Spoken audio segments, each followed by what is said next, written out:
ce sera toujours plus simple de réviser des cours qui ne vous font pas envie que d'être en inaction. La vraie inaction, celle où vous vous renfermez sur vous-même, que vous restez chez vous, que vous coupez contact avec les membres de votre entourage et que vous commencez à avoir du dégoût pour les personnes qui agissent. C'est dangereux de populariser et d'utiliser à tort et à travers le mot décrochage. Okay, je pense que c'est important et je pense même que les vraies personnes en décrochage n'en rigolent pas. C'est pas quelque chose qui ferait rire ces personnes et c'est pour ça qu'il faut faire attention aux effets de mode. Trouve un milieu qui t'intéresse, trouve des personnes qui t'intéressent. Quitte à pas trouver de milieu, au moins une personne qui t'intéresse. Une personne qui pourrait te donner envie de faire quelque chose, qui va t'inspirer à faire quelque chose et encore mieux, une personne qui t'intéresse dans un secteur qui pourrait t'intéresser, dans un domaine, une industrie, un sport, peu importe.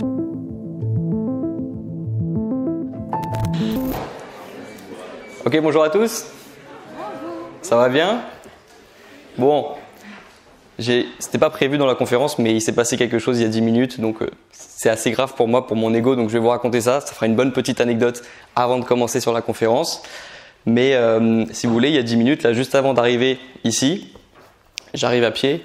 Comment ça s'appelle le parc à côté? Voilà, bah, j'étais ici. J'arrive près de l'EFAC et depuis 1 an et demi, 2 ans, moi, sur YouTube, c'est vrai que lorsque je me rapproche des facs, c'est là où je commence à avoir des personnes qui peuvent me reconnaître et qu'il y a des petits jeux de regard qui peuvent se passer. Et moi, c'est un truc que j'aime bien. C'est-à-dire que parmi vous, il y a des gens, soit qui n'ont pas forcément envie de me déranger lorsqu'ils me croisent, soit qui se demandent si c'est moi, surtout avec les masques, on peut se demander. Et donc, il y a des petits jeux de regard. Et moi, souvent, j'arrive à bien savoir si la personne me connaît ou pas, si elle me connaît bien ou si c'est juste quelqu'un de loin qu'elle a déjà vu sur des vidéos, mais c'est pas exactement qui je suis. Et pour l'instant, j'étais assez fier parce que j'étais sur un 100%. C'est-à-dire qu'à chaque fois que j'avais vu quelqu'un et que je sentais qu'il me connaissait mais qu'il n'osait pas venir, je faisais « Tu me connais ?» Et à chaque fois, ça se passait bien. Jusqu'à il y a 10 minutes. J'étais sur un 100%. Honnêtement, ça fait 1 an et demi. Je sais pas combien de personnes avec qui j'ai tenté le « Tu me connais ?» mais je pense que sur les 20 dernières tentatives, c'était 20 réussites. Et là, j'arrive par ici, là, je croise quelqu'un et je vois qu'il fait des petits bas vers le haut, bas vers le haut. Normalement, ça c'est un bon indicateur de quelqu'un qui se demande si c'est moi ou pas. Et en plus, il me fait un petit sourire. Donc je me dis souvent, c'est bon signe. Il y avait beaucoup d'indicateurs. Et je fais le fameux tu me connais?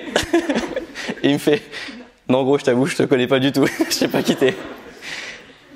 Et donc ça fait 10 minutes que je me dis j'ai cassé ma série de 100% quoi. Donc ça s'est passé à Rennes, voilà. Donc c'est historique, ce sera mon premier échec et je pense que je vais attendre quelques mois avant de refaire un tu me connais parce que maintenant je sens que j'ai cassé un petit peu la dynamique. Mais voilà, en tout cas, j'étais venu il y a 1 semaine déjà à Rennes pour venir découvrir la fac, l'amphi, l'ambiance à Rennes, l'association étudiante qui me permet d'organiser ça, Corpo Droit Rennes. Et donc c'était cool, mais j'étais juste venu pour observer. Et donc aujourd'hui, on s'est dit qu'on allait faire une conférence sur plusieurs thèmes et le thème principal c'est le décrochage scolaire parce que c'est un terme qu'on entend beaucoup en ce moment, c'est une réalité. D'ailleurs, est-ce que parmi vous, je vais faire beaucoup de sondages, hein, ok? J'aime bien faire des petites conférences dynamiques. Est-ce que vous connaissez quelqu'un dans votre entourage qui se considère en décrochage scolaire? Beaucoup de personnes. Pour la caméra, ça se voit pas, mais une majorité. Et je dis ça parce que je sais que si je demande qui est en décrochage scolaire, personne ne va lever la main. Mais si vous connaissez quelqu'un qui est en décrochage scolaire, ça passe mieux. Donc, le décrochage, c'est une réalité. Moi, dans mon entourage très très proche, j'ai pas eu de vrai décrochage scolaire. J'ai eu ce qui est plus commun, des remises en question hebdomadaires, mensuelles, trimestrielles, voilà, à différentes fréquences. Mais des remises en question, ça c'est fréquent. Et par contre, j'ai pas connu de vrai décrochage scolaire. Je pensais en 2e année que j'en avais connu un. Je vais vous en reparler parce que j'ai une anecdote là-dessus et c'est pour ça que j'ai pris un livre avec moi. Mais j'ai pas connu le vrai décrochage scolaire. Par contre, c'est une réalité aujourd'hui. Et moi, il y a quelques semaines, pour le tournage d'une vidéo, j'ai appelé directement des étudiants. La vidéo, vous l'avez pas vue, elle n'est pas encore sortie sur ma chaîne. Je l'ai juste tournée et je suis en train de faire le montage. Je sais pas encore si je vais la publier, mais en tout cas, dans cette vidéo, j'ai appelé des étudiants directement chez eux, qui avaient plein de réalités différentes. J'ai appelé un étudiant pour qui ça se passait très bien, qui était très content, très épanoui. Un étudiant pour qui c'était moyen, c'est-à-dire qu'il se plaisait pas trop, mais bon, ça allait. Il a pas trop bien réussi ses examens et maintenant il se remet en question. Et j'ai appelé aussi des étudiants et des étudiantes qui étaient en plein décrochage scolaire pour prendre conscience de la réalité. Parce que si vous suivez un petit peu ce que je fais sur YouTube depuis quelques mois, vous devez savoir que je suis plus étudiant. Moi, je suis diplômé depuis septembre dernier. J'ai eu mon master 2 en droit et j'ai lancé une chaîne YouTube lorsque j'ai commencé mon master de droit. Et donc, ça fait 6 ou 7 mois que je suis un peu plus déconnecté, on va dire, de la réalité des étudiants, même si évidemment j'ai toujours des amis qui sont étudiants, donc je me tiens au fait. Mais c'est vrai que moi maintenant, je suis plus étudiant. Je suis youtubeur à plein temps et c'est pour ça que je suis là aujourd'hui. C'est pour faire aussi des conférences, pour rester aussi dans la vie des étudiants, parce que c'est ma communauté. Donc c'est important pour moi de rester au courant de tout ça. Et donc on va parler de décrochage. Ok, c'est une réalité qui est là. On s'est dit que c'est un bon thème parce que j'ai fait une conférence il y a quelques semaines à Caen, il y a quelques mois à Caen, dans l'université dans laquelle j'ai fait la plus grande partie de mes études. Et j'ai parlé un petit peu de tout, j'ai donné des conseils sur ce que j'aurais aimé savoir lorsque j'ai commencé mes études. Il n'y a pas forcément de thème en particulier. Et aujourd'hui, on s'est dit que le décrochage, c'était un bon sujet à aborder. Et vous allez voir que j'ai pas mal de choses à vous dire sur le sujet, notamment si ça va vous parler, si c'est une réalité qui vous concerne, ou si même vous êtes, je dirais, pas en décrochage scolaire, mais plutôt en remise en question de ce que vous faites lorsque vous êtes étudiant. Ça, c'est une réalité qui touche encore plus d'étudiants, les remises en question. J'aurai quelques petits sondages pour vous à ce sujet, vous verrez. Mais donc, on va parler de tout ça, ok ? Et à la fin, je donnerai un petit mot sur l'équilibre entre la vie professionnelle et la vie personnelle, parce que c'est un sujet qui est également important. Et je vous parlerai d'une petite stratégie à mettre en place si vous n'êtes pas forcément concerné par le décrochage scolaire en lui-même, le vrai, on va dire, celui qui vous bloque complètement. D'ailleurs, je pense que les personnes qui sont en vrai décrochage seraient pas forcément ici aujourd'hui, parce qu'elles ont tendance à s'enfermer chez elles. Donc voilà, il y aura un petit peu pour tout le monde, les personnes qui sont remises en question et les personnes pour qui ça va bien, mais qui ont besoin d'un peu plus d'équilibre, vie personnelle, vie professionnelle. Ok ? Avant de commencer, les remerciements habituels à la fac de Rennes et à l'administration qui m'a permis de louer cet amphi, de réserver cet amphi aujourd'hui, la Corpo Droit Rennes 1 qui m'a contacté il y a quelques semaines et qui m'a donné l'idée de venir ici aujourd'hui. Et puis je vous remercie vous également pour être là et puis pour qu'on puisse faire cette conférence ensemble. Ok, avant de commencer, quelques petits sondages qui me font rire, enfin qui vont, je pense, vous faire réfléchir. Il y aura un petit peu de tout. Le premier sondage, c'est: est-ce que parmi ici, il y a des personnes qui sont sûres à 100% des études qu'elles sont en train de faire? Ok. Bon, c'est une minorité, mais c'est quand même, je dirais, une quinzaine de personnes dans la pièce. Est-ce que, à l'inverse, il y a des personnes ici qui ont déjà remis en question au moins une fois les études qu'elles sont en train de faire? Ok. Qui ici pense qu'il fait les bonnes études, mais un jour, après avoir une mauvaise note, après avoir eu un partiel qui s'est mal déroulé, s'est dit: je balance tout, je me casse, je change d'études, et s'est rendu compte qu'il n'y avait rien d'autre qui lui plaisait, qui aurait pu lui plaire encore plus, et revient réviser ses études qu'il est en train de faire le lendemain. Ok, beaucoup de personnes, c'est normal. Et qui trouve que je ressemble à Vald aussi ici? Ok, beaucoup de personnes aussi. Bon, le dernier c'était pour moi le sondage, mais en gros les sondages les plus importants c'était les 3 premiers, ok? C'était surtout sur le fait qu'on remet beaucoup en question notre avenir. Et ça, c'est pour moi, c'est pas être en décrochage scolaire. Vous l'avez compris, la majorité, on est surtout en remise en question. Mais puisqu'on va parler un petit peu du décrochage scolaire, moi, je me suis demandé quand j'ai préparé cette conférence ce que c'était le décrochage. Et parce qu'en fait, c'est un mot qu'on entend beaucoup. Avant, on parlait plutôt d'abandon, on parlait de remise en question, de réorientation, mais pas de décrochage. Et donc, j'ai regardé la définition sur Google. Et j'ai vu que c'était le fait d'arrêter ses études avant d'avoir un diplôme. Donc moi j'aurais appelé, ça s'appelle aussi un abandon, c'est quelque chose qui existait avant, mais je me demande pourquoi est-ce qu'on en parle de plus en plus aujourd'hui, parce que c'est une vraie réalité. Et je pense qu'il y a quelques années, si j'avais posé la question que je vous ai posée en début de conférence de est-ce que vous connaissez quelqu'un en décrochage scolaire, je pense que j'aurais eu quand même moins de mains levées. Et aujourd'hui c'est quand même une réalité. Et c'est dangereux parce que ça devient aussi un effet de mode, on va dire. C'est popularisé et selon moi il y a un danger avec ça, donc je vais vous en reparler aussi plus tard. Mais donc le décrochage, c'est le fait, a priori, de terminer ses études, de quitter ses études avant d'avoir aucun diplôme. Moi, puisque j'ai discuté avec des personnes qui ont été en décrochage scolaire il y a quelques semaines pour ce fameux tournage de vidéo YouTube, j'ai pris conscience aussi que c'était aussi des personnes qui ne se voyaient même pas travailler, même si elles obtiennent un diplôme, même si elles obtiennent ce qu'elles veulent en venant à l'université, un diplôme, des compétences, elles ne se voient même pas travailler dans le milieu professionnel vers lequel elles sont destinées avec ce diplôme. Donc c'est un ensemble de choses, le décrochage. C'est aussi, je dirais, un état psychologique dans lequel on comprend donc pas ce qu'on fait actuellement parce que même le futur en fait ne nous plaît pas. Parfois on peut se réconforter en se disant qu'on fait des études mais que ça va payer plus tard, ça va payer dans quelques années. Sauf que là c'est un état d'esprit où on se dit qu'on même les efforts qu'on fait actuellement, on voit pas où est-ce qu'ils vont nous mener et ils nous mènent vers quelque chose qui ne nous plaît pas. Donc je pense que si j'ai bien compris l'état d'esprit dans lequel les personnes en décrochage étaient, c'est ça que j'ai compris. Et évidemment après il y a différentes formes.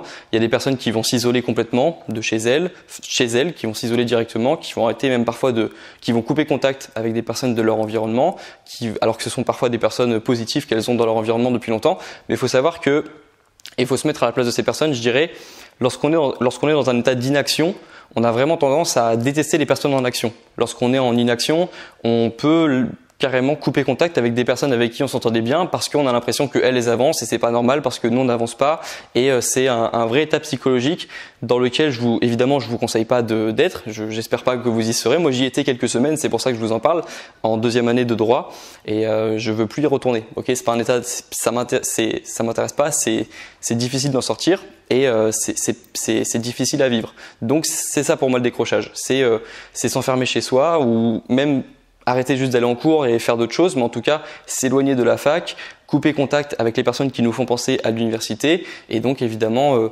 avoir et forcément quitter l'université, donc physiquement ou avoir plus du tout envie de parler de l'université. Donc ça je pense que c'est le décrochage. Je dirais que c'est la définition du décrochage, donc quitter ses études avant d'avoir un diplôme, plus tout l'état psychologique qui va à côté, qui vient de l'inaction. Entre deux, il y a forcément une réalité qui nous concerne plus nous, je dirais, où il y a plus de chances que ça vous concerne vous, c'est les remises en question.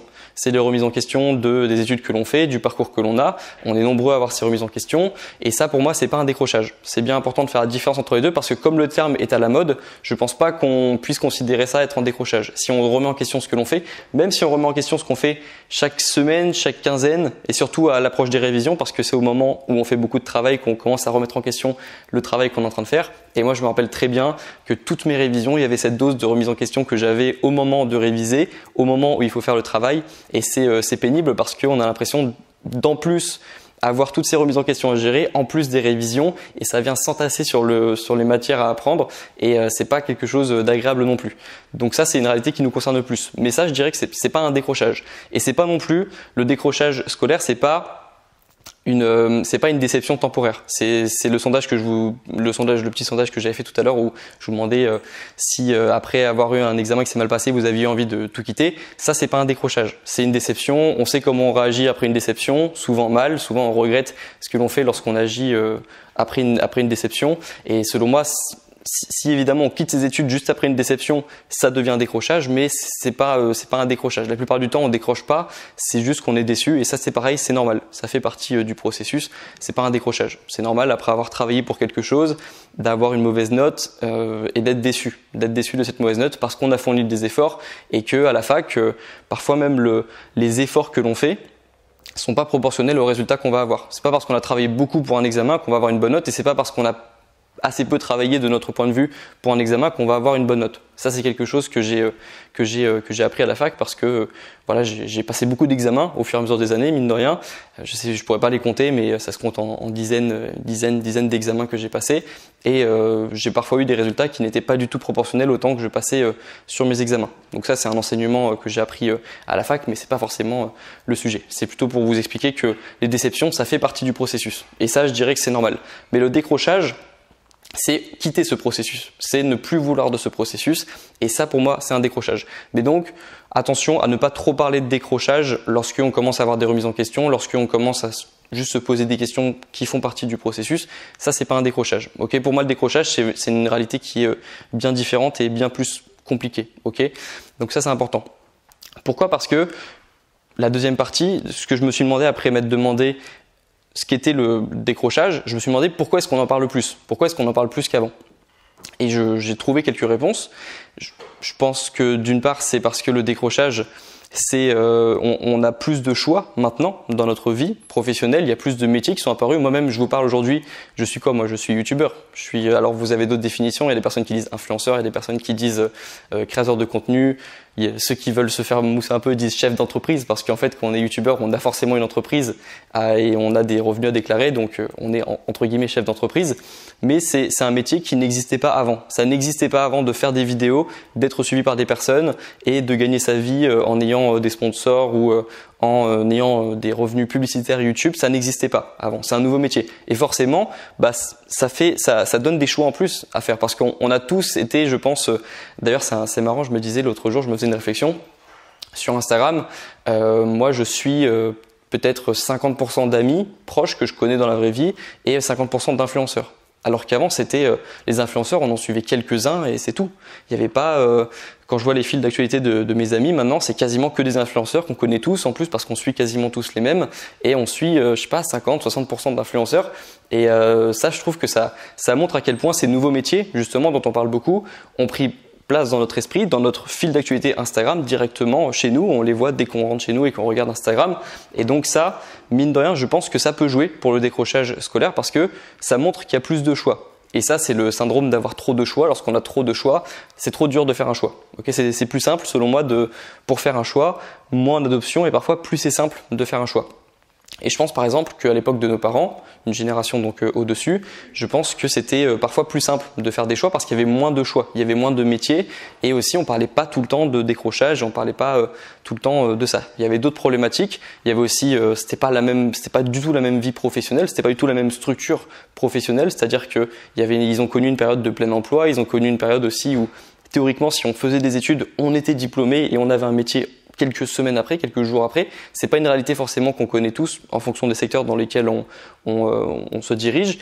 Mais donc il y a plusieurs raisons qui expliquent ça. Et ça, je pense que mine de rien, les nouveaux métiers comme celui que je fais actuellement, ça peut mener à du décrochage parce que déjà c'est des métiers qui font envie. Moi, si j'ai fait ce métier-là aussi, c'est parce que j'ai été moi-même influencé par des personnes qui faisaient ce métier, qui avaient l'air de montrer un quotidien super cool. Et c'est vrai qu'il est cool de temps en temps, mais c'est pas non plus le quotidien que je voyais moi sur Instagram lorsque j'étais en position de viewer, de personnes qui regardaient ça d'un point de vue extérieur.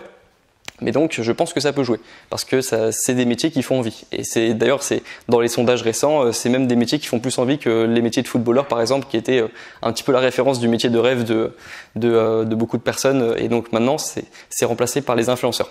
Ça, je pense que c'est un premier point.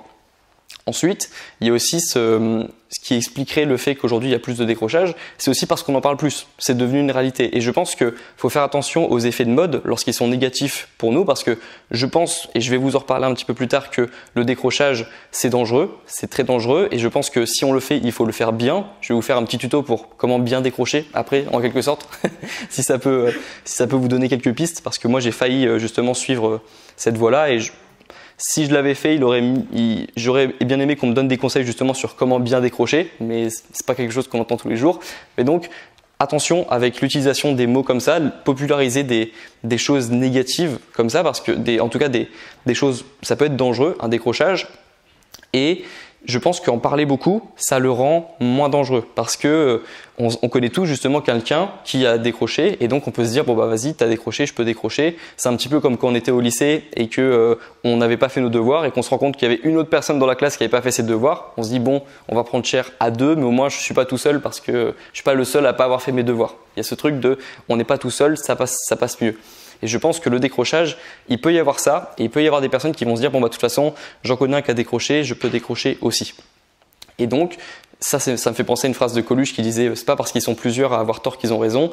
Et je pense qu'il faut faire attention justement on peut inciter des personnes, et je sais pas, moi je suis sur TikTok par exemple, je vois beaucoup de TikTok de personnes déscolarisées qui en rigolent, mais ça peut être drôle un TikTok, mais répétition à répétition, en fait, ça peut normaliser ça. Et je pense que ça peut être dangereux parce que, je vous en ai parlé un petit peu avant, l'inaction, à votre place, ça me ferait peur. L'inaction, moi je l'ai vécu quelques semaines, ça m'a fait assez peur pour me dire, faut passer à autre chose, faut agir maintenant, faut faire quelque chose. Parce que l'inaction, quoi que vous fassiez aujourd'hui dans vos études, quoi que vos études vous inspirent, que vous aimiez énormément vos études ou que ce soit quelque chose que vous n'aimiez vraiment pas beaucoup et vous le faites parce que c'est votre taf, vous le voyez comme ça et parce qu'il faut faire plaisir aux parents, etc. Même si vraiment les études ça représente pas grand-chose pour vous, ce sera toujours plus simple de réviser des cours qui vous font pas envie que d'être en inaction. La vraie inaction, celle où vous vous renfermez sur vous-même, que vous restez chez vous, que vous coupez contact avec les membres de votre entourage et que vous commencez à avoir du dégoût pour les personnes qui agissent. Ça, c'est beaucoup plus dangereux c'est même beaucoup plus difficile à vivre que d'apprendre des cours qui nous plaisent pas forcément ou qui n'ont pas beaucoup de sens pour nous. Ok, ça je pense que c'est important à rappeler et c'est pour ça que selon moi c'est dangereux de populariser et d'utiliser à tort et à travers le mot décrochage. Ok, je pense que c'est important et je pense même que les vraies personnes en décrochage n'en rigolent pas. C'est pas quelque chose qui ferait rire ces personnes et c'est pour ça qu'il faut faire attention aux effets de mode. Donc ça, c'était selon moi les deux critères qui pouvaient expliquer le fait qu'on est plus en décrochage. Et puis il y en a d'autres. J'ai réfléchi. D'ailleurs, ça aurait été intéressant si quelqu'un veut prendre la parole. D'ailleurs, pendant la conférence, lever la main et répondre. Moi, ça me plaît. Hein, je sais que ça demande un petit peu de courage de prendre la parole comme ça devant tout le monde. Moi, je l'aurais peut-être pas fait à votre place, mais en tout cas, si quelqu'un a des raisons et pense qu'il y a d'autres raisons auxquelles j'ai pas forcément pensé, qui expliquent le nombre de décrochages scolaires en hausse, il peut lever la main et ça me dérangerait pas du tout de répondre à ces questions. Je répondrai aussi à vos questions à la fin, individuelles ou vous pouvez venir directement me parler à la fin. Je répondrai à tout le monde et je partirai pas d'ici tant que j'ai pas parlé avec tout le monde, toutes les personnes qui ont envie de me parler. Et donc voilà, vous pouvez poser vos questions, ça reste une conférence interactive, je vous le dis si jamais. Ok ? Mais donc, j'ai continué de réfléchir sur pourquoi est-ce qu'on est autant à décrocher actuellement. Et je pense qu'il y a aussi une des raisons qui est le fait que, évidemment, la situation qu'on a connue sanitaire, alors je ne sais pas forcément si vous l'avez vécu en tant qu'étudiant, parce que je sais qu'il y a des L1 ici, et donc au moment de la crise, vous étiez plutôt au lycée. Mais en tout cas, pour les étudiants qui ont vécu la crise sanitaire et ce moment surtout où toutes les modalités d'examen étaient remises en question chaque semaine. On ne savait pas sur quelle forme l'examen allait prendre. On ne savait pas quoi attendre. En fait, de la fac, même la fac ne savait pas vraiment comment réagir. Je pense que ça nous a montré que même l'université, qu'on a tendance parfois à s'imaginer infaillible, je sais pas, c'est pas une personne, l'université, on se dit que ça existe depuis des années, les universités, le fonctionnement de l'université, c'est le même depuis des dizaines d'années, ça a permis à nos parents d'avoir un travail la plupart du temps.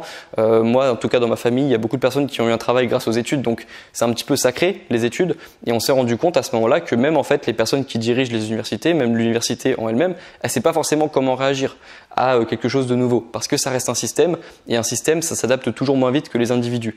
Et donc, je pense et l'exemple que je pourrais vous donner pour illustrer ça, c'est mon petit cousin qui fait du tennis de table et qui avant était, il y a encore 2 ans, était accro à ça. C'est-à-dire que c'était le Graal pour lui, c'était de gagner une compétition de tennis de table au niveau régional parce qu'il était en régional et il s'entraînait très dur pour réussir et pour monter au niveau national, ce qu'il a réussi à faire la semaine dernière. Hein. D'ailleurs, je le dis comme t'as géré. On peut dire bravo comme s'il vous plaît. Voilà. Donc mon petit cousin, il est en national maintenant. Sauf que j'ai remarqué que lors du confinement, le fait que toutes les compétitions s'annulent et que d'un jour à l'autre, en fait, c'était son truc le plus incroyable. En fait, c'était ce qui lui donnait le plus de sensations, ce qui le faisait rêver. C'était de ces compétitions de tennis de table. Le fait qu'elles soient annulées, ça l'a complètement coupé dans son élan. Et on était beaucoup dans cette situation-là. Que ce soit un élan pour travailler, que ce soit un élan pour faire du sport, que ce soit un élan pour quoi que ce soit de productif, je pense qu'on était beaucoup concernés par ça.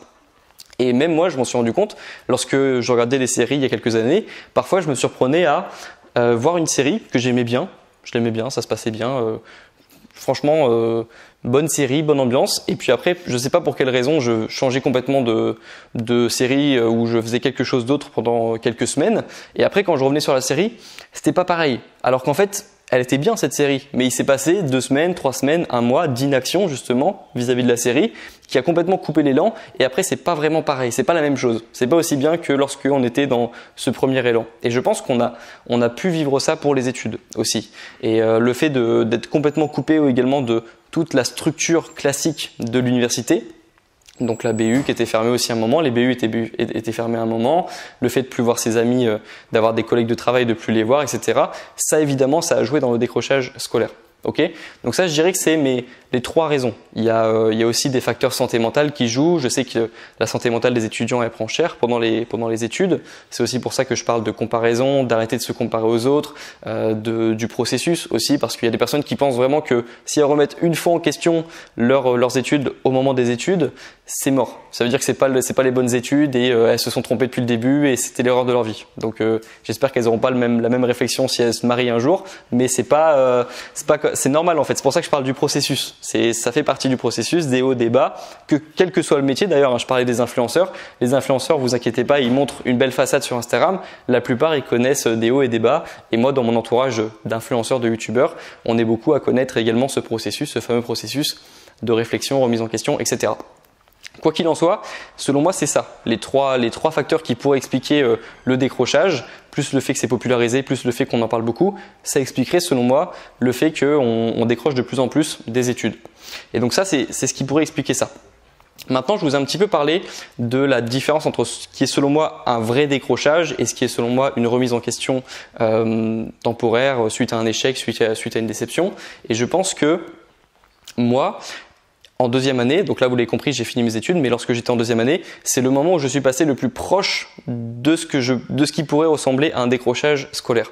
Et donc c'est très cas d'école, cas pratique. Je passe des examens, je m'investis beaucoup. J'étais pas non plus au maximum. Je me suis rendu compte que j'ai pas non plus révisé au maximum, on va dire. J'ai pas donné le maximum d'efforts, mais j'ai quand même mis de mon temps. J'ai mis des efforts dans mes révisions et je me retrouve à avoir 9 de moyenne en droit en deuxième année. Donc je savais directement que j'allais passer au rattrapage parce que je me voyais mal à avoir 11 au semestre d'après. Ce qui s'est passé, ce qui s'est pas déroulé parce que j'ai eu donc 10 au semestre d'après et j'ai compensé avec les rattrapages. Donc voilà, j'ai passé mon année au rattrapage, mais ce moment où j'ai eu 9 et que j'ai vu mon nom, dossier Grégoire ajourné, je me rappelle que ça m'a... Ouais, c'est mon vrai prénom, c'est mon vrai nom au dossier. Je vois qui s'est demandé. Ah, il s'appelle vraiment dossier Grégoire. Ouais. Ouais, c'est ça. Ça tombe bien, hein. Ça tombe bien, hein. Mais on pose la question parfois, mais en vrai, moi, j'aurais bien aimé avoir un pseudo. Je sais pas, moi, quand j'ai regardé YouTube, quand j'ai commencé à regarder YouTube, tout le monde avait un pseudo, donc dans ma tête, il fallait avoir un pseudo. Et en fait, je me dis, je vois les mois qui passent, je vois que j'ai des idées de vidéos, mais toujours pas d'idées de pseudo. Et après, je fais, vas-y, flemme, je mets la première vidéo, je mets Grégoire Dossier, je changerai après. Et en fait, après, j'ai pas changé parce que les gens se sont habitués à ça. Et voilà. Donc, ouais, c'est mon vrai prénom, Dossier. Okay, et j'ai des parents qui sont professeurs, donc si un jour vous voyez un monsieur Dossier, madame Dossier, vous savez que c'est mes parents. Et donc oui, c'est mon vrai prénom et mon vrai nom. Et donc, qu'est-ce que je vous disais 9, grosse remise en question, vraiment, franchement, plus envie de rien faire. C'est-à-dire que déjà, évidemment, donc le droit c'est nul, ça me saoule, c'est pas mon truc. Vénère contre tout le monde le système, vénère contre les étudiants qui ont réussi. Je vous disais, hein, quand on est en inaction, on a tendance à s'énerver quand on voit des gens en action. Pareil, j'étais jaloux des personnes qui avaient des bonnes notes et donc j'étais vraiment pas content. Et à ce moment-là, c'est à ce moment-là où j'ai commencé à rentrer dans ce processus de me dire ouais, c'est pas pour moi, et ça pourrait ressembler à un décrochage scolaire parce qu'à ce moment-là, j'allais toujours à quelques cours. Déjà, j'allais plus à tous les cours, ce qui était différent de ce que je faisais avant parce que moi je savais que j'avais besoin d'aller toujours en cours parce que me connaissant, si je commence à ne plus aller à des cours, je vais dire ouais, je demanderai à des amis le cours plus tard. En fait, je demande pas et moi je me connais, je connais ma personnalité. Moi, il fallait que j'aille en cours. Absolument. Sinon, ça partait très très mal. Et donc là, à ce moment-là, j'allais plus à tous les cours. J'allais seulement aux cours de TD. Parce que je me disais, bon, déjà, c'était un décrochage à temps partiel, on va dire. C'était, j'y vais, non, j'y vais pas, je décroche un petit peu, non, j'y vais, je vais en cours en fait. Mais pour moi, déjà, c'était nouveau. Ça n'arrivait jamais. Plus le fait que, évidemment, je révise beaucoup moins, je révise pas du tout à ce moment-là. J'ai eu mes notes et je révise pas du tout. Même mes TD, je les prépare pas. Donc, c'est vraiment, moi, ça me ressemblait pas à ce moment-là. Et pour certains, ça peut ressembler, je sais pas, à quelque chose qu'ils ont déjà vécu. Mais moi, à ce moment-là, c'était presque un décrochage. Surtout qu'à ce moment-là, je voulais plus non plus être avocat. Je me voyais pas travailler dans le droit. Donc, ça ressemblait au décrochage où je vous disais que le décrochage, c'était lorsque même le futur ne nous plaît même plus. Moi, ça me faisait même plus envie le futur à ce moment-là. Je me disais, ouais, mais même si j'ai mon diplôme, ça me plaît pas. Donc, je me rapprochais du décrochage. Et un jour, je vois une vidéo YouTube parce qu'à ce moment-là, je passais énormément de temps sur YouTube. Ça m'a servi plus tard, je le savais pas à ce moment-là, mais ça m'a servi à comprendre un petit peu la culture YouTube, on va dire. Et donc, je passe énormément de temps sur YouTube et je tombe sur un gars qui présente un livre. Donc, c'est un passage sponsorisé. C'est la première fois que j'ai écouté des passages sponsorisés des vidéos YouTube d'ailleurs. Normalement, je passe à 2 minutes après dès que je vois qu'il y a un passage sponsorisé. Mais là, je me dis, je sais pas, j'écoute. Il présente un livre, c'est nouveau. Et ce livre, c'est Tout le monde n'a pas la chance de rater ses études d'Olivier Roland. Qui est un gros bouquin, donc un bouquin qui s'adressait a priori aux personnes qui avaient déjà raté leurs études et qui voulaient donc reprendre leur vie en main, notamment via l'entreprise, l'entrepreneuriat, qui est un terme aussi qu'on entend beaucoup actuellement. Et moi, je sais pas, ça m'a parlé. Donc, j'écoute la vidéo, je fais ouais, c'est cool. Je fonce à la Fnac, je vais acheter le livre. Vous voyez que il y a toujours des petits post-it parce que j'ai pris des notes. À ce moment-là, j'étais vraiment déter et j'avais beaucoup plus envie de lire ça que de lire mes cours de droit. Et je passais énormément de temps sur ça. Sauf que c'est bien, d'un point de vue extérieur, on pourrait se dire c'est bien, il se forme, il apprend des choses, il se remet en question, etc. Sauf que j'étais tellement dans cette démarche de vouloir lire ce livre et de vouloir aussi me construire, on va dire, en dehors des études, me dire que je n'étais pas fait pour ça et qu'en fait, j'étais tellement dans cette phase de remise en question que je ne révisais plus aucun cours et que dans ma tête, j'allais tout quitter d'une semaine à l'autre pour créer mon entreprise. Et un jour, heureusement, il y a mes grands-parents qui viennent me rendre visite dans mon appartement à Caen, dans mon appartement étudiant, et qui voient ce livre sur la table. Et là, je commence à avoir quelques questions. C'est quoi ce livre? Parce que mes grands-parents, c'est pareil, c'est des professeurs. Dans ma famille, il y a beaucoup de professeurs. On a tous eu globalement notre travail grâce aux études. Moi, je suis un peu le vilain petit canard qui a changé un petit peu on va dire, de la voie classique dans la famille, donc d'être professeur, d'avoir son métier grâce aux études. Ils voient ce livre-là. Ils sont pas fous, ils comprennent que je commence à m'intéresser à d'autres choses et t'as mon papy qui me pose la question, il a très bien fait de me poser la question. Oui, mais tu veux faire quoi en fait? Tu veux créer quoi? Enfin, je lui explique, ouais, papy, moi je sens que moi je suis pas fait pour étudier, moi je suis fait pour entreprendre, je suis pas fait pour être un avocat salarié d'une entreprise. C'est moi qui vais créer l'entreprise, c'est moi qui vais embaucher des gens. Moi je suis pas fait pour ça. OK, moi le droit c'est pas pour moi, moi je suis fait pour je suis plus haut que tout ça. Moi, OK, tu vois. Je suis pas fait pour ça. Et vraiment dans ma tête, j'étais persuadé de ça à ce moment-là. Il me dit OK, tu veux créer une entreprise, bien, pourquoi pas. Mais tu veux créer quoi? Et à ce moment-là, aucune idée. Moi, je voulais juste créer mon entreprise. Et il m'a donné sans forcément être méchant, c'est juste une question. D'ailleurs, c'était juste une question. Mais après, c'est vrai que ça a résonné en moi et je me suis dit, mais c'est vrai, il a raison. Je veux créer un truc, mais je sais rien créer. Enfin, je crée quoi? Créer un produit, créer un service. À ce moment-là, c'était impossible pour moi de créer une chaîne YouTube. C'était trop loin. Il fallait apprendre à tourner des vidéos, monter des vidéos. Bref, pas pour moi. Et il m'a fait me remettre en question. Et donc à ce moment-là, en fait, je comprends que je n'ai aucune personne dans mon entourage qui peut m'aider niveau entrepreneuriat parce que on est des professeurs, c'est différent de l'entrepreneuriat dans la famille. J'ai pas de contact. J'ai commencé à feuilleter un livre, ok, c'est bien. Je regarde quelques vidéos YouTube sur le sujet, c'est bien. Mais voilà, j'ai rien, j'ai pas de compétences et pour moi, justement, ce moment-là, cette remise en question, c'est exactement la remise en question dont j'avais besoin à ce moment-là parce que j'étais en train de décrocher, mais mal décrocher, ok? Et on y vient à ce moment-là de qu'est-ce que c'est bien décrocher, de mal décrocher. Reprenons cet exemple. L'exemple de mon exemple à moi. Grégoire, il commence à partir en vrille et il décroche mal surtout. Parce qu'il veut décrocher, c'est bien, il a des idées, mais il a zéro compétence, zéro réseau, zéro personne inspirante à suivre qui pourrait lui montrer un petit peu le chemin à suivre. Rien. Il a rien, Grégoire, à ce moment-là. C'est pas un bon décrochage, ok? Et heureusement, et je vous le dis honnêtement, aujourd'hui, je suis très content de pas avoir, je sais même pas, ça me fait peur en fait d'imaginer ce qui se serait passé dans ma vie si à ce moment-là j'avais décroché. Parce que j'ai bien fait, je pense, de m'accrocher, j'ai bien fait de me remettre en question et de recommencer à retravailler quelques semaines plus tard mes cours, mes TD, etc. Parce que donc j'ai eu mon année au rattrapage. L'an d'après, ça s'est bien passé. J'avais une mention parce que j'avais eu des matières qui me plaisaient beaucoup plus et je me sentais beaucoup mieux et je m'étais remis en question aussi de ma méthode de travail, etc. Et ensuite, je passe mon master, je suis sélectionné et j'ai mon diplôme et en ce moment, ça se passe très bien sur YouTube. Donc, je pense que ça a été un moment important pour moi, mais ça aurait pu complètement virer dans l'autre sens si j'avais abandonné à ce moment-là. Et c'est pour ça que je vous dis que c'est important de pas sous-estimer le mot décrochage. Parce qu'à ce moment-là, je vous le dis en rigolant, mais j'aurais pu plus mal tourné, on va dire. Et je suis très content d'avoir eu cette remise en question et d'avoir compris que ça voulait que ça voulait rien dire en fait. J'avais pas de projet en fait. Et c'est ça le problème de mal décrocher. Donc à l'inverse, qu'est-ce que c'est un bon décrochage selon moi? Ici, moi, je suis pas là pour vous donner des conseils d'orientation. Moi, je refuse systématiquement dès qu'on m'envoie des messages. Grégoire, moi j'ai ça, j'ai fait tel parcours, je me vois bien faire ça dans quelques années, mais ici, à ce moment-là, dans ma vie, j'hésite entre ça et ça. Qu'est-ce que tu me conseilles de faire?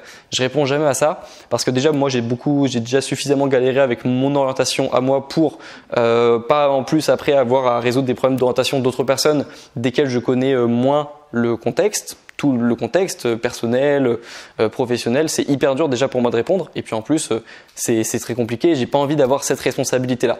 Donc, je suis pas ici pour donner des conseils sur qui va décrocher, qui devrait décrocher, qui ne devrait pas décrocher.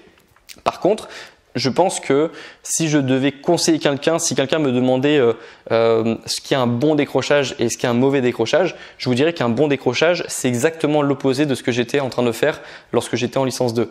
Donc c'est quoi un bon décrochage? Un bon décrochage, c'est quelqu'un qui a au moins un plan de secours, un plan B. Et ça, je l'ai eu quelques années plus tard, lorsque j'ai commencé à me lancer sur YouTube et que je me suis dit, imaginons que je réussisse pas sur YouTube directement, que ça se passe pas forcément bien les premiers mois et qu'en plus mes études ça se passe pas bien parce que le temps que je passe sur YouTube ça m'empêche de réviser, etc. Et j'imaginais le pire scénario possible. Je me disais au pire qu'est-ce que je peux faire? Je peux, je sais pas, imaginons j'arrête mes études, donc décrochage, et je me rends compte que YouTube c'est vraiment ma passion et c'est ce que je veux faire de ma vie. Bah je sais pas, chez moi il y a un Leclerc pas loin, je peux postuler pour être caissier un an, prendre un an pour moi où je suis caissier ou travailler dans un restaurant et je fais un job salarié classique on va dire, et puis je vais retourner vivre chez mes grands-parents ou chez mes parents ou n'importe quelle personne dans la famille qui veut bien m'accueillir 6 mois, 1 an pour ne pas avoir à payer de loyer, et puis je lance mes vidéos chez eux directement. Ils me donnent une pièce, ils me donnent un coin, un angle, et moi je crée un setup YouTube et je me lance sur YouTube.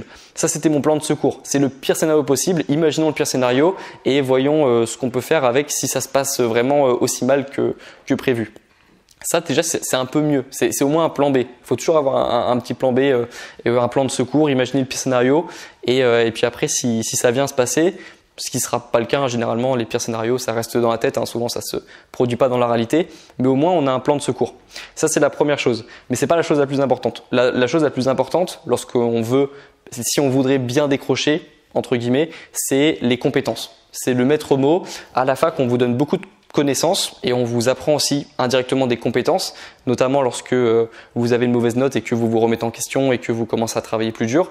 Boum, vous avez développé une nouvelle compétence, la persévérance. Sauf que les professeurs vous le disent pas comme ça, en fait. Mais à la fac, c'est comme dans un jeu vidéo, c'est des quêtes et à un moment, sans le savoir, vous avez débloqué des compétences. Et si vous vous arrêtez trop tôt, évidemment, vous ne développez pas les compétences. Moi, c'est ce qui se serait passé si j'avais abandonné en L2.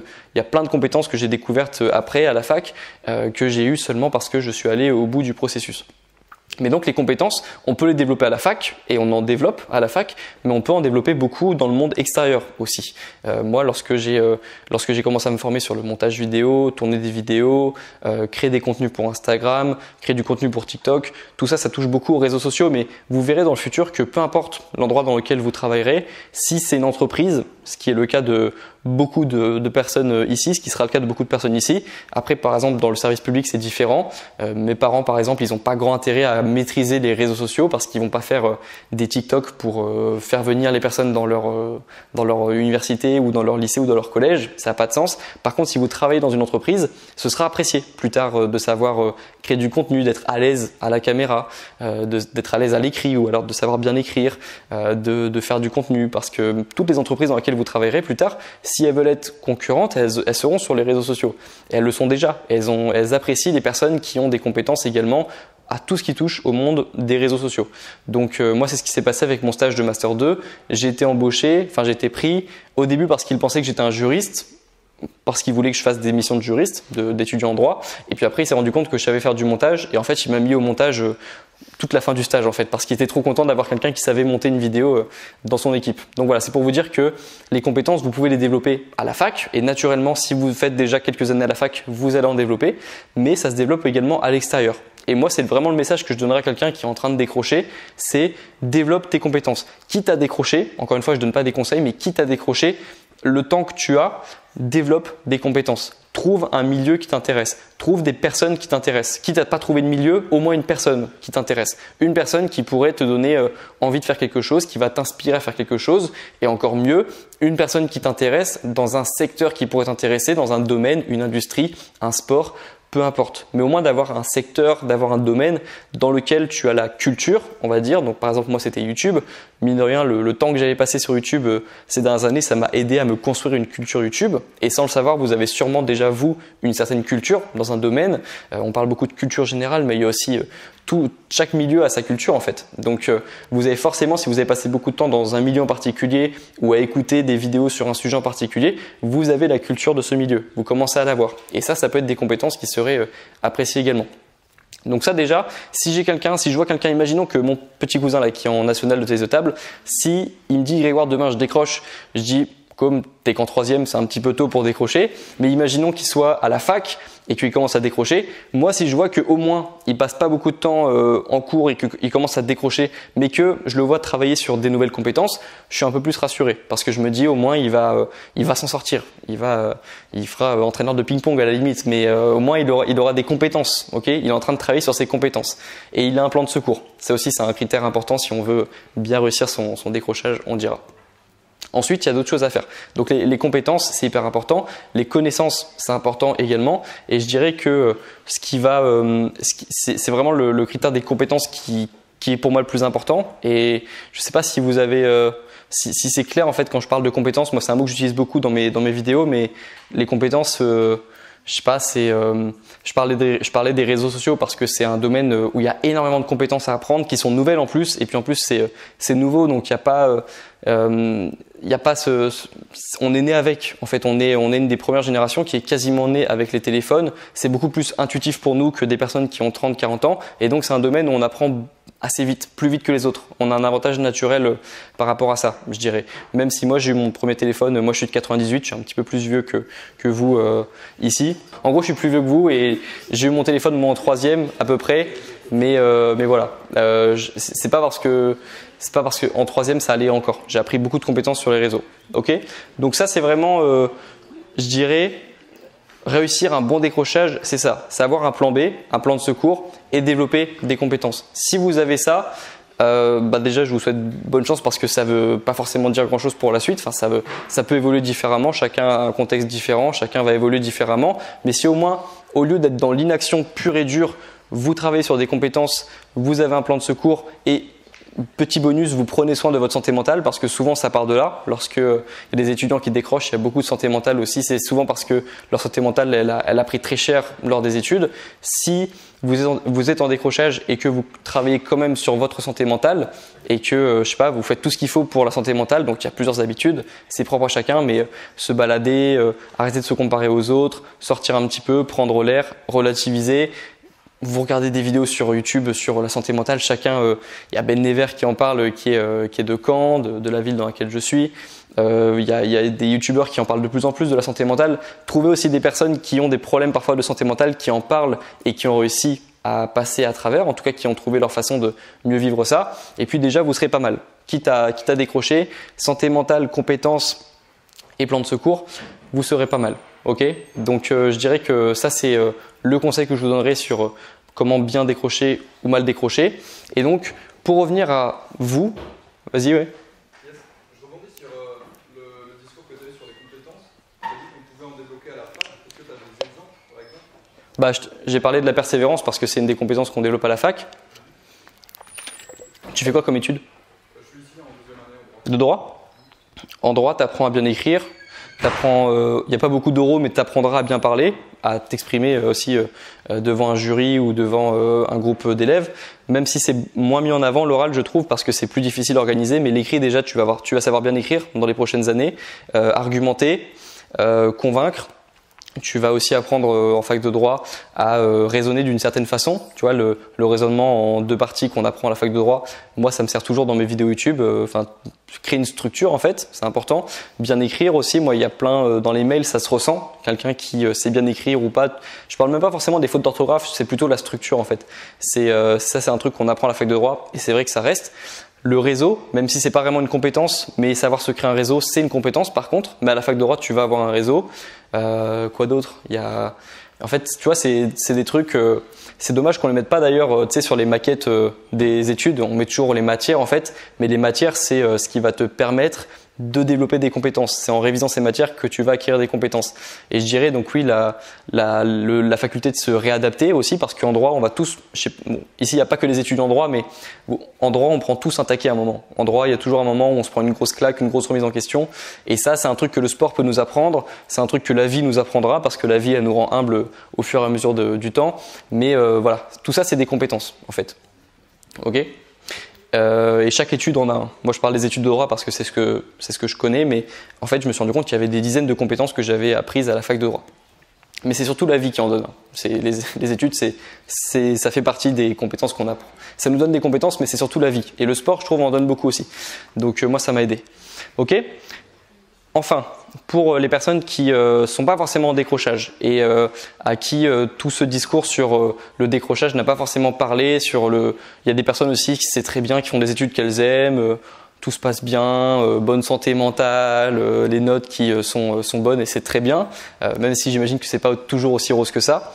Mais si je peux vous proposer quelque chose, si vous n'êtes pas concerné du tout par cette réalité du décrochage, c'est, même si ça se passe très bien pour vous en ce moment, et c'est très bien, je suis très content pour vous, c'est de faire un décrochage à temps partiel. Donc j'en rigolais tout à l'heure, mais c'est ce que j'ai fait, moi, à la fac de droit. Parce qu'en fait, je l'appelais pas comme ça, mais c'est vrai que lorsque j'y ai réfléchi pour la conférence, le décrochage, en fait, on a tous besoin de décrocher à la fac.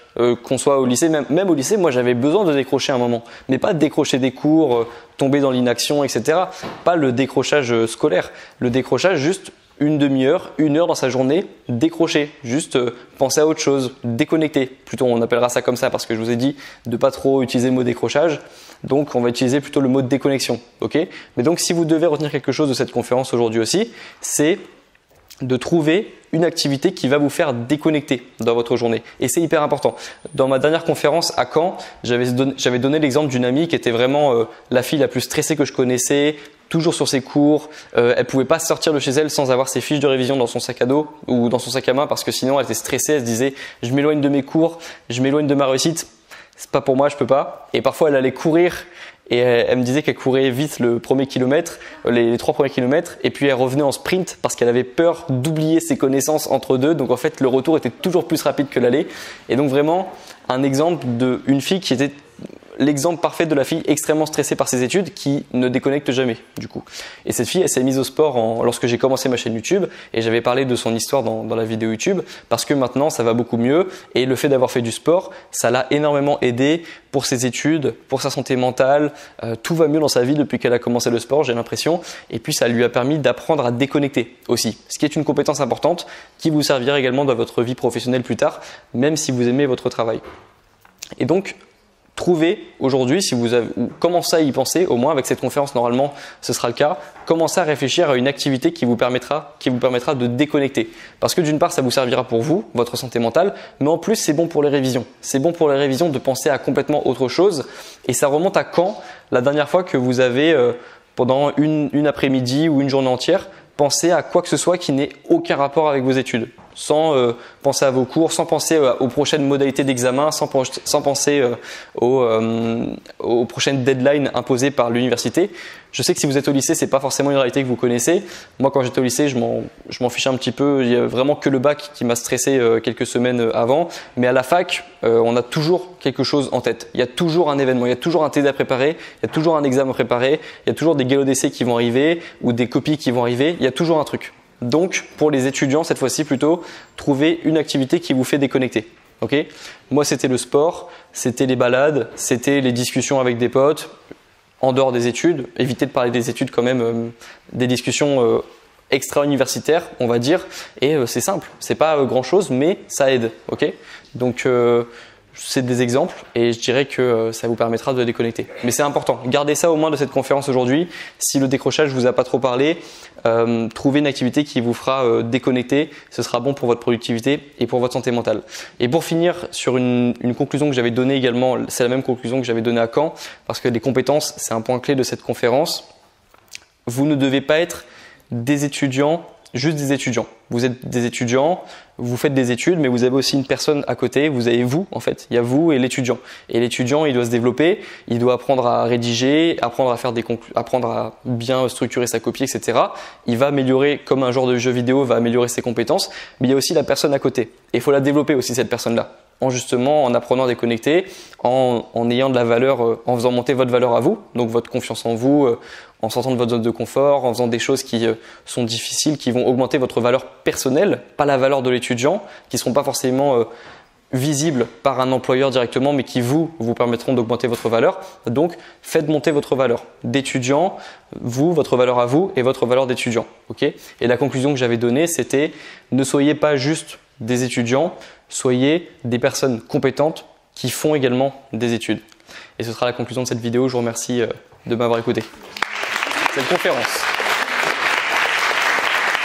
J'ai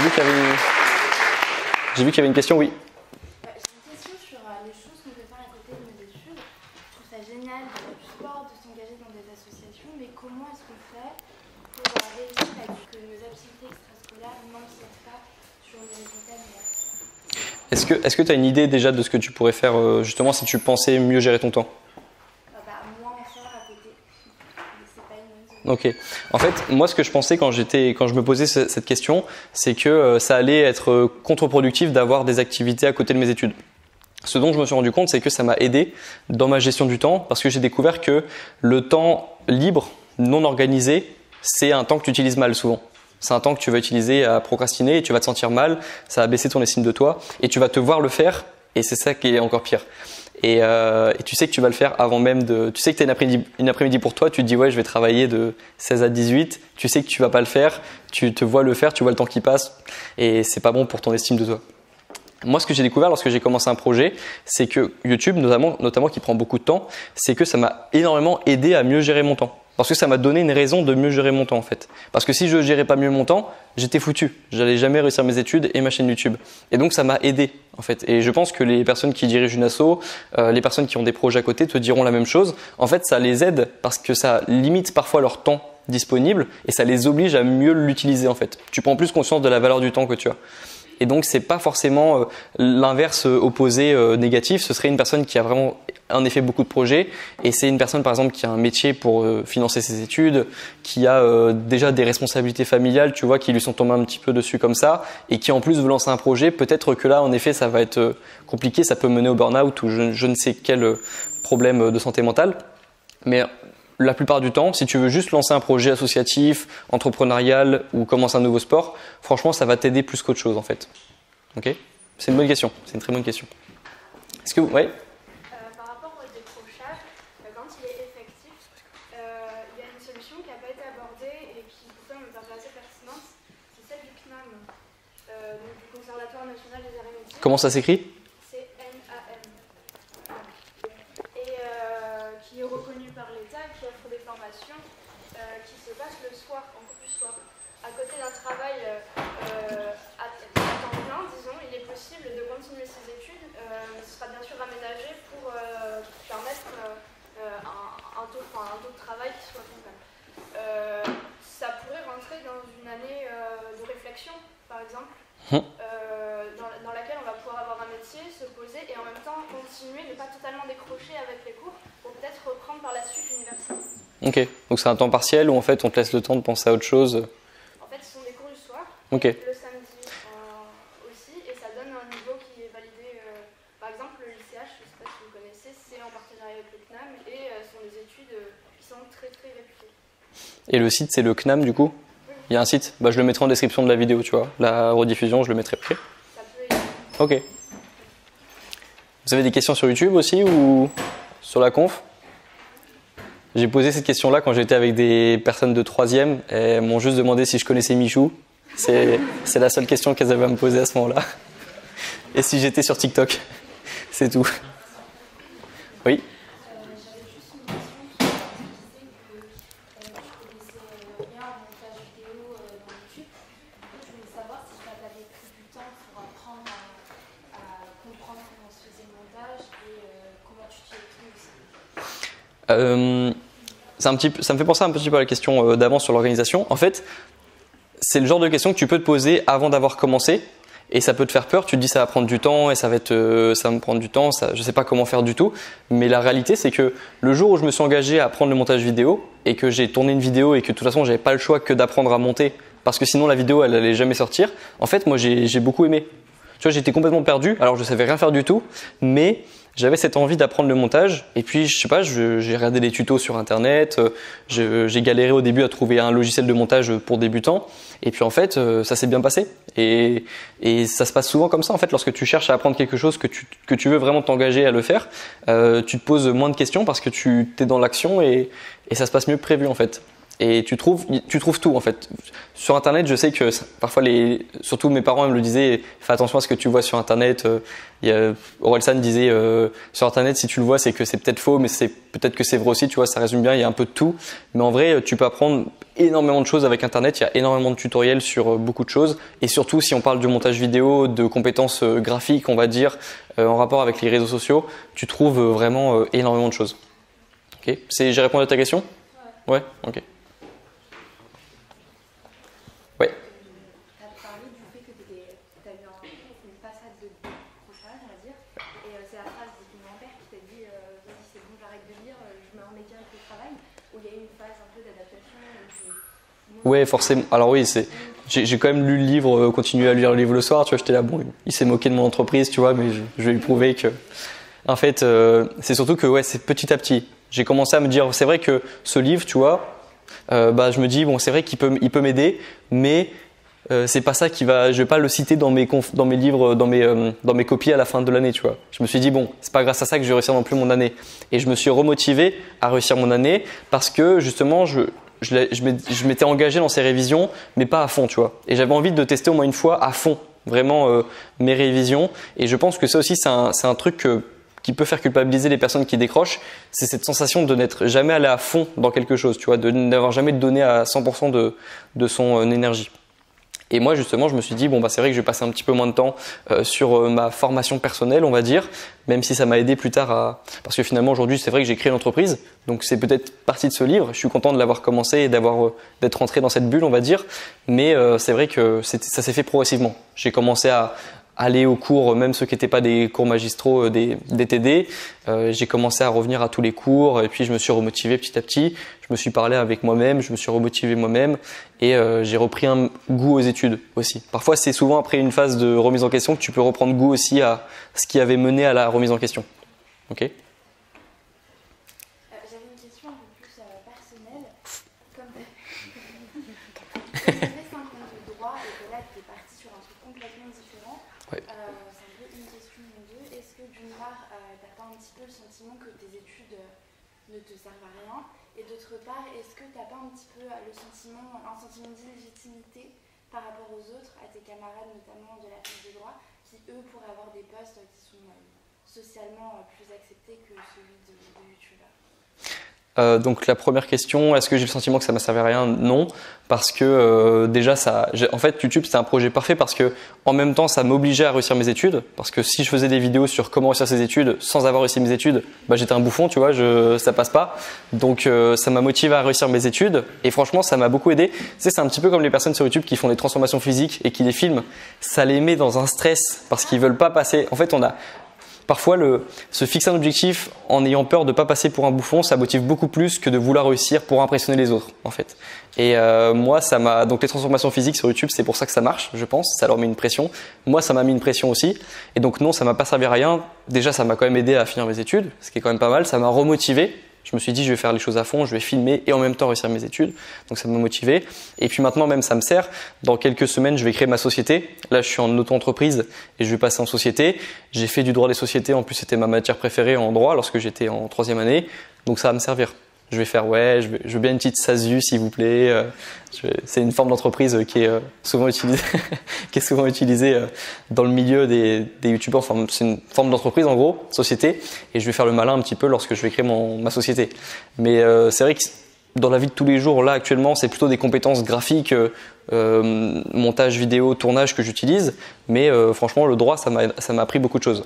Et il y avait beaucoup de compétences aussi. Tu vois, les compétences dont je parlais tout à l'heure, elles sont toujours là. Et puis la deuxième question, c'était quoi? Est-ce que tu te sens pas un Ah oui, c'est vrai, ok. Alors, l'idée que, déjà, c'est vrai que YouTube, en gros, c'est socialement pas valorisé par les personnes de plus de 45 ans, en fait. Parce que maintenant, c'est un métier qui est vachement à la mode. Donc ça peut être dangereux aussi, hein. C'est ce qui m'a fait peur au début. Je me suis dit, bon, si c'est un métier qui est arrivé vite à la mode, ça peut vite disparaître. Mais la réalité, c'est que YouTubeur, c'est pas du tout socialement, c'est socialement valorisé en ce moment. Enfin, je veux dire, vous êtes là. Il n'y a pas beaucoup de conférences qui peuvent s'organiser en quelques semaines où il peut y avoir autant de monde que ça si c'est pas un métier qui est nouveau comme celui-ci. Donc je dirais pas que moi au quotidien j'ai pas du tout l'impression de faire un truc qui est pas valorisé. Au contraire, je trouve que même parfois c'est survalorisé. Quand je vois mes parents qui travaillent énormément depuis 40 ans, qui font un métier de professeur et qui ont maximum 2 élèves par an qui viennent les voir à la fin du cours pour leur dire que ce qu'ils font c'est bien, et que moi je vois que je fais une vidéo et que j'ai des commentaires super sympas sur chaque vidéo, que mes parents lisent d'ailleurs, donc ils lisent tous mes commentaires, donc je me dis c'est vrai que parfois on est très valorisé, on est très mis en avant et ça peut c'est plutôt l'inverse. Moi j'ai l'impression au quotidien que c'est pas forcément c'est pas sous-valorisé socialement. Plutôt par les personnes âgées, mais à la limite c'est pas très grave. Enfin, tu vois, soit c'est des oncles au repas de famille et je m'en fiche, je les vois qu'en repas de famille, soit c'est je sais pas, c'est des personnes qui connaissent pas du tout le milieu et c'est pas grave. Enfin, tu vois, on n'est pas obligé de. Tu vois, il y a des personnes qui voient les footballeurs comme des gens qui tapent dans un ballon, et il y a ceux qui voient le côté médiatique, la pression médiatique que c'est, l'effort de s'entraîner tous les jours. Enfin voilà, chacun sa vision du métier. Moi, j'ai pas l'impression de faire un truc qui est sous-valorisé, et j'ai pas l'impression de faire un métier qui est inférieur à ceux de mes amis qui ont des métiers plus classiques. J'ai un pote qui est pompier, j'ai un pote qui est ostéopathe. Voilà, j'ai pas l'impression de faire un métier qui est sous-valorisé par rapport à eux. Et puis la personne, c'est pas ce qui compte, c'est la valeur de la personne aussi. C'est beau. Oui. Moi, je voulais savoir quel master tu avais fait. J'ai fait un master DJCE, droit de l'entreprise, et après j'ai switché. Donc au moment de la sélection, la sélection c'était en fin de master 1. Donc en gros, je suis passé directement en master 1 de DJCE, droit de l'entreprise, droit des affaires, et ensuite je suis passé en droit du numérique. Au moment de la sélection, j'ai été sélectionné parce que pour la petite anecdote, le président du DJCE à Caen m'avait dit, Monsieur Dossier, c'est soit YouTube, soit le DJCE. En gros, vous n'aurez pas le temps. Je connais mon master DJCE.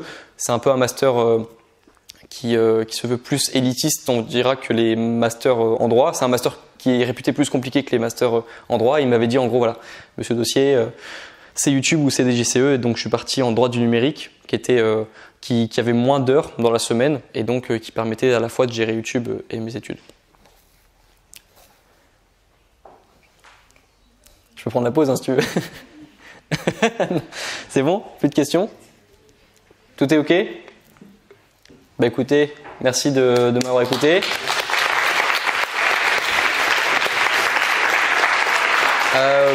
Je reste ici. Pour ceux qui veulent me voir personnellement, on pourra discuter ici. Là, je vais rester et pareil, on pourra discuter. Je reste ici tant que j'ai pas vu tout le monde. OK? Merci de votre attention.